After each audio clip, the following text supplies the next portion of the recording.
بزرگان دین بلکہ آقا کریم صلی اللہ علیہ وسلم خود بھی جو ہے اعتکاف فرمایا کرتے تھے۔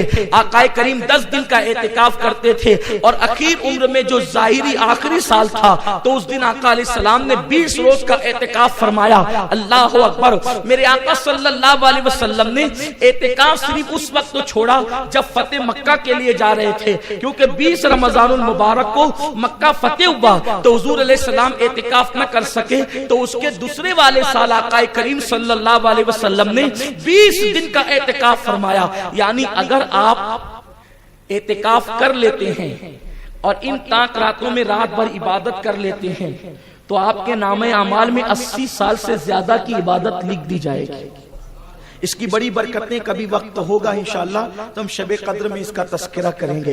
تو یہ ایک رات 1000 مہینوں سے افضل ہے، اور اعتکاف ماشاءاللہ ہمارے مرکز پر ابھی سے آپ ذہن بنا لیں، ابھی سے آپ نیت کر لیں کہ اپنے مرکز پر جو 10 روز کا اعتکاف ہوتا ہے، اگر اس اعتکاف میں آپ شریک ہو جاتے ہیں تو اس اعتکاف کی بڑی برکتیں ہیں۔ ابھی سے ذہن بنا کر کے چلیں، کیونکہ جس نے اعتکاف کیا سنت اعتکاف 10 دن کا مسجد کے اندر، اللہ اس کو 2 حج اور 2 عمرے کا ثواب عطا فرماتا ہے۔ اور اس کے بعد راتوں کی عبادت الگ، بھرپور عبادت کرنے کا، جس کو کہتے ہیں نا پیٹ بھر کی عبادت کرنے کا موقع ملتا ہے، تو ہاں آپ اس کے لیے اپنے آپ کو ابھی سے ذہنی طور پہ تیار کر لیں۔ اور یہاں کے اعتکاف کا حال یہ ہے کہ بندہ یہاں پر تاک راتوں میں رات بھر عبادت بھی کر لیتا ہے اور اس کے بعد دن میں علم دین بھی سیکھ لیتا ہے۔ تو یہاں کے اعتکاف کی برکتیں الگ ہیں۔ اگر اللہ موقع دے تو کم سے کم زندگی میں ایک مرتبہ اعتکاف کرنے کا ذہن ضرور بنانا چاہیے۔ میرے آقا صلی اللہ علیہ وسلم کے دیوانوں، ابھی سے آپ اپنا ذہن بنا کر کے چلیں۔ میں نوجوانوں سے خاص طور پہ کہتا ہوں کہ دنیا کے لیے تو ہم نے بہت ٹائم نکالا ہے، ہم نے کاروبار کے لیے تو بہت وقت نکالا ہے، ہم نے ہر چیز کے لیے ٹائم نکالا۔ اللہ کے لیے 10 دن نکالیے، اللہ کے لیے 10 دن دیجئے اور اللہ کے گھر میں آ کر کے بیٹھ جائیے۔ خدا کی عزت کی قسم، آؤ گے تو قسمت ٹوٹی ہوگی اور جاؤ گے انشاءاللہ تو تقدیریں بدل کر کے جاؤ گے،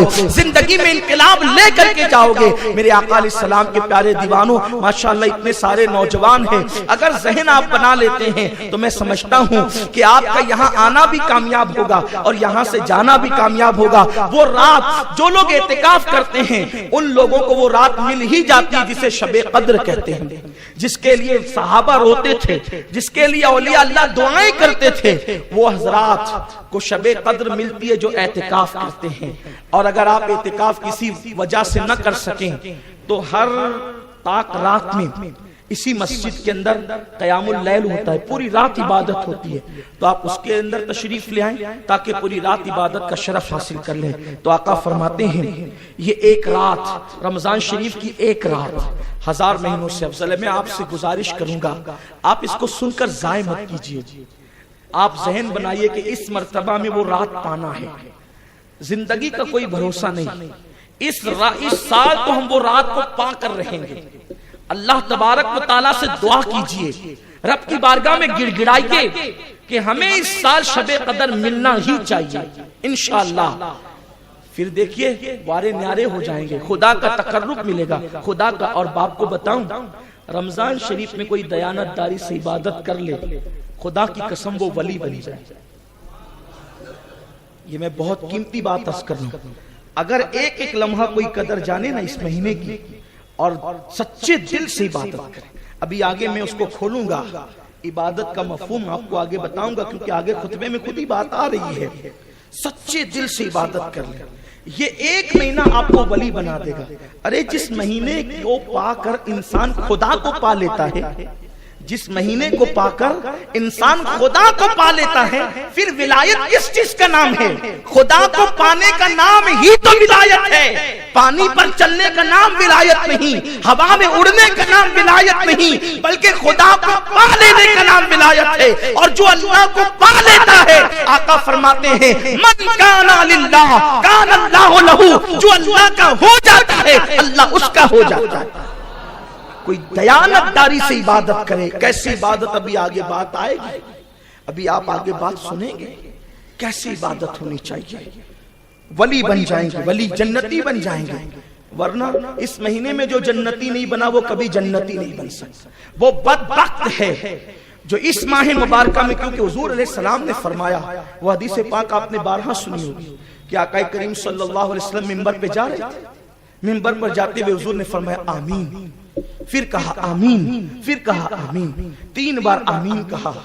آقا سے پوچھا گیا حضور کوئی دعا کرنے والا نہیں نظر آتا، دعا کا موقع نہیں بظاہر، آپ آمین 3 مرتبہ فرماتے؟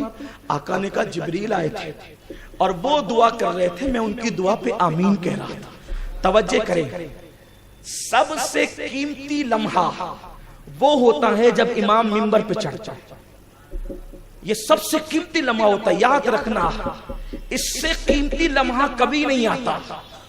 سب سے قیمتی لمحہ اس وقت جب امام منبر پہ چڑھتا ہے، اس وقت تو بیچارہ مؤذن مائک درست کرتا ہے اور میری قوم آستینیں درست کرتی، اس قیمتی لمحے کی خبر ہی نہیں تھی۔ اس وقت ہاتھ اٹھا کر یا بغیر ہاتھ اٹھائے پھر جو دعا کی جاتی ہے قدرت رد نہیں کرتی، پتہ ہی نہیں ہے لوگوں کو، معلوم کتنی بھولی یہ قوم ہے،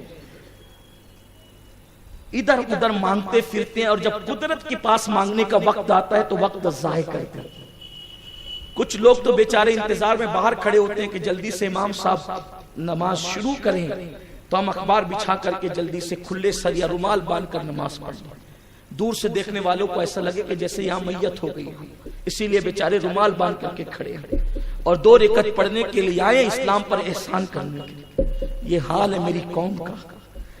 اگر یہ قوم مانگنے کے وقت کی قدر کرتی تو اس قوم کو کبھی دوسروں کے آگے ہاتھ پھیلانے کا وقت نہیں آتا۔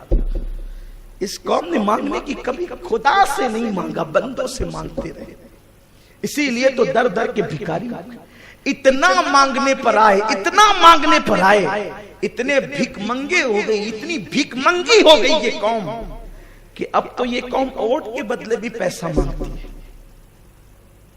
کیا داڑھی والے، کیا حاجی، کیا نمازی، سب ننگے ہوئے اس الیکشن کے اندر، سب ننگے ہوئے۔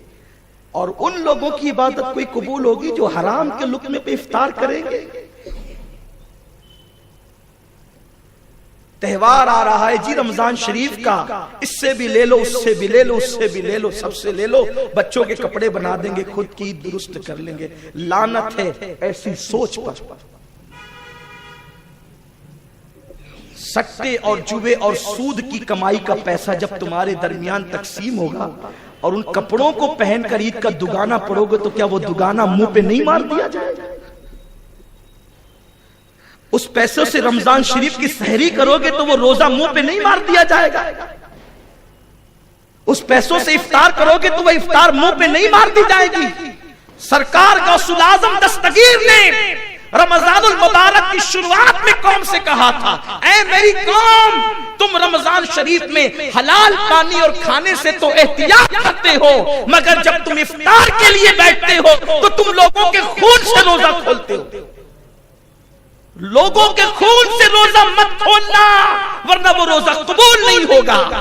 تو لوگوں نے کہا تھا ہم تو پھل فروٹ سے، کھجوروں سے، پانی سے روزہ کھولتے ہیں، ہم نے کب جو ہے خون سے روزہ کھولنا ہے؟ تو فرمایا جو لوگوں کا مال دھوکہ دہی کے ساتھ لیتے ہو وہ خون نہیں تو اور کیا ہے؟ آپ کا قصور نہیں ہے، نہ ادھر ادھر کی تو بات کر، یہ بتا کہ قافلہ کیوں لٹا؟ مجھے رہزنوں سے غرض نہیں تیری رہبری کا سوال، جب مولوی ملے خود دینے لینے پر آ جائیں تو قوم کب بچنے والی؟ دین کیا ہے؟ صرف تسبیح گھمانے کا نام دین ہے؟ مذہب و مسلک صرف تسبیح گھمانے کا نام ہے؟ نہیں، اللہ کے رسول صلی اللہ علیہ وآلہ وسلم نے فرمایا جو لین دین میں درست نہیں وہ کسی معاملے میں درست نہیں۔